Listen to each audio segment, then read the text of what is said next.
Oh. Ha? Rico? Seryoso ba? Tinawagan mo na? Tinawagan mo na? Di nga. Kinancel na niya? Seryoso? Nako. Magkano ano dun? Nilagyan niya rin ng plus 20? Same rate na pala niyan kasi. Wala nang trail lang din sa akin eh. Kinancel niya sa'yo? Hindi. Hindi ito pa eh. Kaso di pa nababa eh. Ha?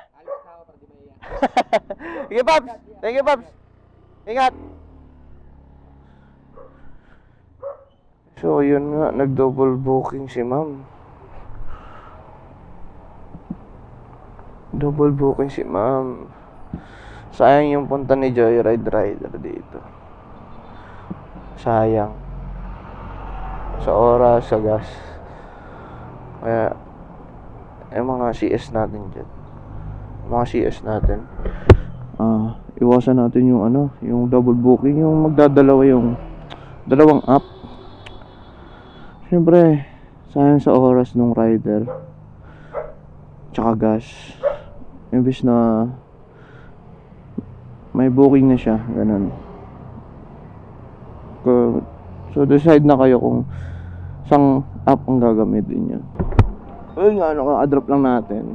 Ayun nga yung sinasabi ko, wag, yung sa mga magbo-booking dyan, ng pinagsasabay, huwag nyo pagsabayan. Masama yun. Para sa jowa lang. Pag pinagsabay mo, diba? Saka kung tawag dito, tsaka kung hindi kinancel yun ni ma'am, bibigay ko yun kay Joyride. Pwede na! Bibigay ko yun kay Joyride. Mapaubayan na ako. Kasi full time doon na siya sayang oras niya. So yun lang.